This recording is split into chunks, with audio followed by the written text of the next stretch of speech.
Pak Hasan Nasbi bilang, besok saat Pak Prabowo jadi presiden, tidak bisa tiap waktu diakses.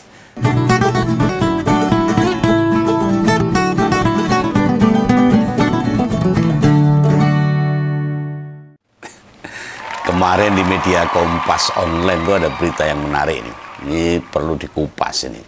Ya, ini soal rencana doorstop presiden bakal ditiadakan kalau Pak Prabowo wis dadi presiden. Nah, kenapa bagi Bengawan ini menarik?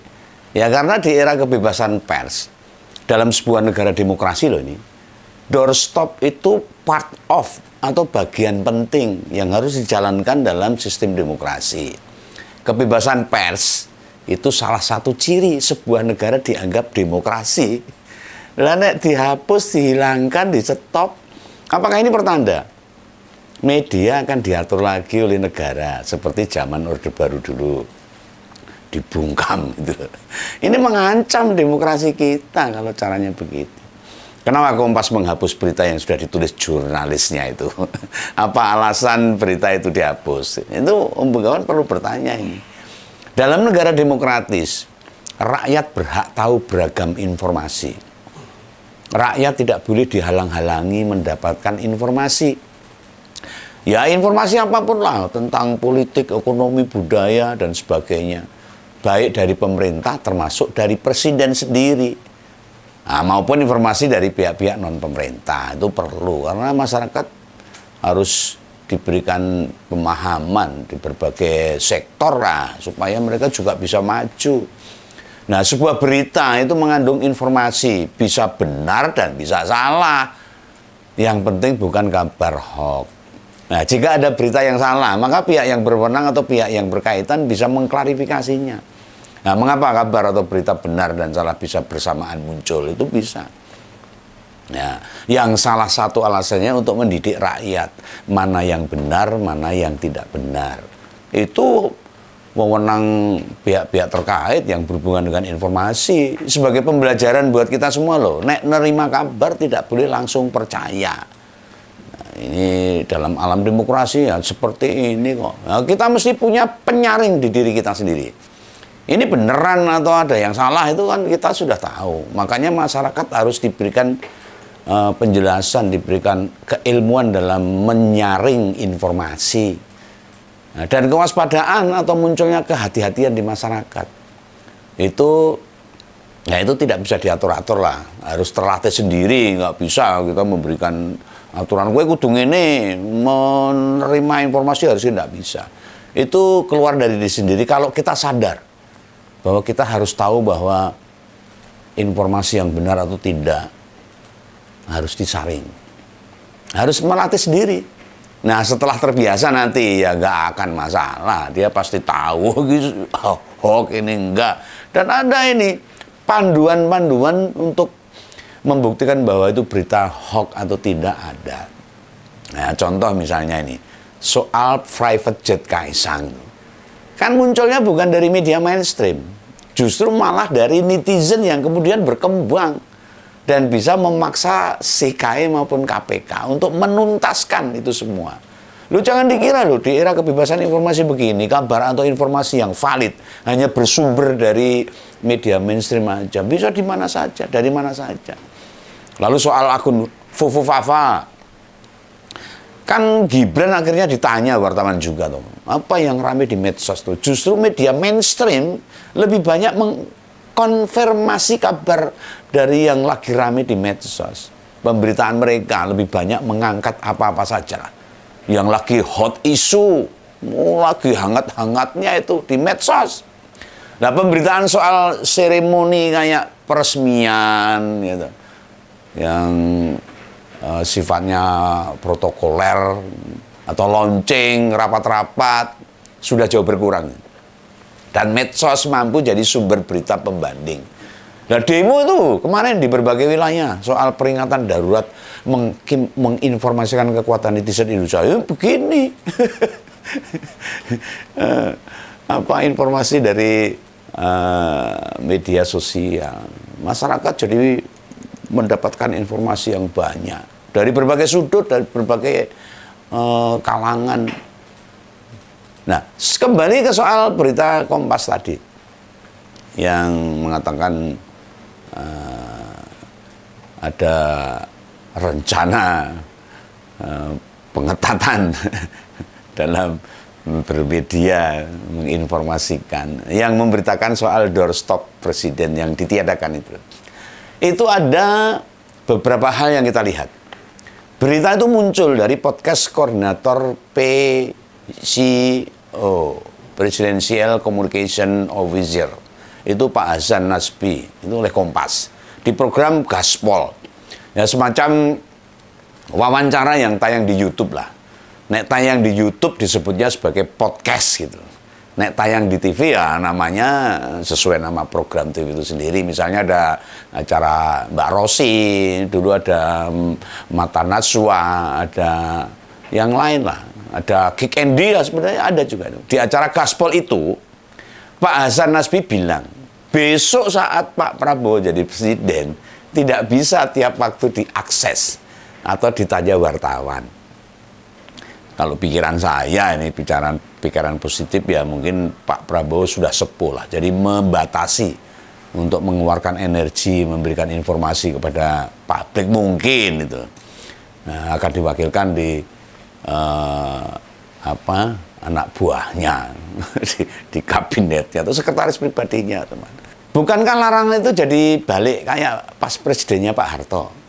Gak ada tuh mikrofon atau tape recorder. Ya zaman dulu adanya ya tape sama mic disodorkan langsung ke dekat mulutnya Pak Presiden waktu itu. Nah sekarang ada mic kecil, ada HP, ada yang langsung kamera itu. Biasanya kita lihat di TV itu. Nah di acara kunjungan atau keluar dari ruangan, Presiden langsung ditanya wartawan biasanya. Itu namanya doorstop. Itu yang mau ditiadakan, menanyakan sesuatu yang mendadak. Nah, alasannya Pak Hasan Nasbi, Presiden hanya bicara hal-hal yang sudah dikonfirmasi, sudah pasti, wes cetha, wes jelas. Lah kok gitu? Kalau belum jelas memang kenapa? Nek pasti ada masalah, kan mestinya tidak masalah. Misalnya belum jelas kan nanti bisa dikonfirmasi kembali. Nah, bukankah Presiden bisa menjawab?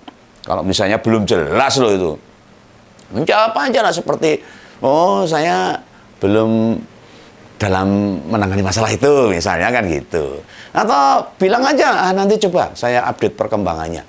Dan ribuan jawaban yang bisa diberikan kepada para wartawan itu di mass media. Presiden bukan malaikat, bukan utusan Tuhan yang nggak bisa salah, harus benar terus, enggak. Dan salah itu bukan hal yang mesti ditakutkan buat seorang presiden. Lawang Pak Mulyono aja ngacak-acak konstitusi, yo tidak merasa malu sampai sekarang. Ingat loh, negara Indonesia ini negara besar loh. Urusannya tuh banyak bingit itu. Yang ditangani bukan hanya puluhan urusan, ribuan masalah, puluhan ribuan, bahkan ratusan ribu tantangan. Wajar saja presiden tidak menguasai semuanya. Kan makanya ada kabinet yang membantunya di semua bidang. Jadi presiden tinggal kebijakan-kebijakannya hanya. Lah, pokoknya mbok presiden ini wong pinter, ya tetap ada kurangnya, nggak ada. Makanya diberikan pembantu-pembantunya. Ora mungkin koyo malaikat. Jangan takut salah lah pokoknya. Lah ngompoles masih ingat zamannya Pak Habibie jadi presiden. Saat itu dia sudah profesor loh. Namun beliau tidak mau maju di Pilpres tahun 1999. Kenapa? Beliau paham tidak menguasai semua hal. Yang beliau pahami hanya tentang teknologi penerbangan. Dan itu nggak salah, orang dosa. Bukan hal yang keliru. Lah kata Pak Hasan, pertanyaan-pertanyaan wartawan itu dikumpulkan dulu, di college, untuk semuanya dicari jawabannya. Ya, untuk disampaikan di waktu yang berbeda. Oh, baik oleh presiden atau kepala PCO. Lah kok kaya cah ulangan ae carane. Ngumpul jawab pertanyaan-pertanyaan baru nanti dikasih jawaban tertulis. Nah, ini persoalan ini, masalah ini warning bagi kita, peringatan bagi kita, yang termasuk bagi rakyat lah. Ingat loh, zaman Pak Mulyono awal jadi presiden, Kan pernah bicara itu, menandatangani sebuah surat tanpa dibaca dulu. Pernah waktu itu serangannya, wah luar biasa itu. Tapi apa kemudian orang rampung? Apa membuat presiden disidang oleh MPR? Apa membuat dia diturunkan rakyat? Kan ya tidak. Sistem koreksi surat yang masuk ke presiden lah yang kemudian dibenahi. Mesti ada yang keliru itu. Polemik di negara demokrasi bukan kesalahan. Tidak berarti kekeliruan fatal. Justru dari situ ada pengalaman. Kita bisa belajar banyak hal. Nah, kalau sebuah berita yang ditulis wartawan dari hasil wawancara kemudian dihapus, itu pertanda ini media bisa diintervensi. Idealnya ada klarifikasi, jangan dihapus. Pak Hasan Nasbi bila keberatan dengan berita itu, klarifikasinya ya ditulis atau ditayangkan. Ini dihapus karena ini, bukan tiba-tiba hilang. Sehingga yang membaca bisa paham. Oh, berita pertama kayak gini, kemudian ada berita susulan yang mengklarifikasi berita pertama, ada penjelasan. Ya didiklah rakyat lah untuk menggunakan akal pikiran, terbiasa berlogika, otaknya jadi terasah, jadi cerdas, pinter.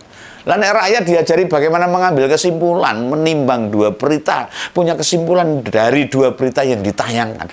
Maka kedewasaannya akan tumbuh, rakyat jadi pinter-pinter. Rakyat tidak akan mudah terprovokasi dengan media. Dengan hanya judul aja. Dengan kabar yang diterima tiba-tiba. Nah, mereka akan terlatih mencari kebenaran-kebenaran berita itu. Istilahnya itu menggulai second opinion. Informasi pembanding lah. Ini benar mau atau ini berita ini hoax apa enggak. Ini rakyat jadi tahu. Masyarakat yang dewasa itu bakal membuat negara ini aman dari provokasi, hasutan, fitnah. Dan ini yang untung ya kita semua. Pemerintah tidak akan lagi khawatir bila ada kabar yang menyebar. Dan itu berisi fitnahan. Sebab rakyat bisa menahan diri. Kemudian mencari jalan kebenaran sendiri. Karena sudah tahu. Jadi kebebasan pers, bebasnya informasi yang berkembang sekarang ini mulai tumbuh buah. Nah, buah-buah itu adalah, tapi belum gede, masih pentil itu.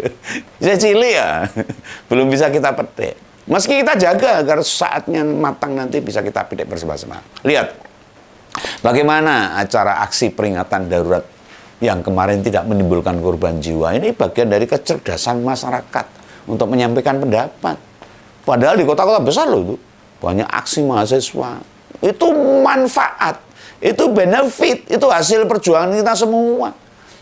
Nah, bila kemudian media atau pers dibatasi, seperti zaman Orde Baru, termasuk tidak bisa bebas mengakses dari kepala negara, itu artinya kebebasan pers kita mundur. Nggak bisa maju, ini buah besar dipetik, malah ditegor.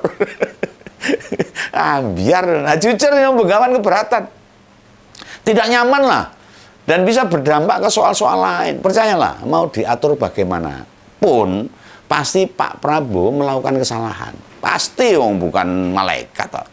Pasti ada kesalahan-kesalahan. Dan bukan berarti kesalahan itu tidak bisa kita tolerir.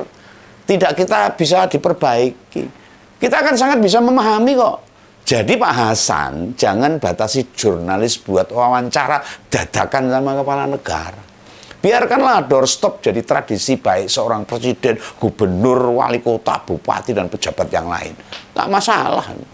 Jawabannya salah, ya rapopo nanti dibenerke lagi. Kalau belum siap, ya bilang aja belum siap. Tapi jangan dibatasi, jangan di-stop. Presiden nggak bisa tiap waktu diakses oleh teman-teman wartawan. Tidak bisa ditanya untuk hal-hal yang belum confirm. Presiden bicara untuk hal yang terkonfirmasi, pasti. Lah pertanyaan di kumpulan dulu apa yang ingin ketahui wartawan kan kedawan. Jika berkenan presiden tampil, bila tidak ya kepala PCO yang tampil. Presiden apa nggak kaget dengan pertanyaan dadakan soal belum tentu tahu jawabannya itu. Ya gampang sebenarnya, harus cek menteri, dirjen, kepala badan untuk tahu dan cek progres yang lebih detail lagi. Lah kepala PCO mengkoordinasi juru bicara kayak di Filipina dan tidak punya kewenangan regulasi. Kan gimana?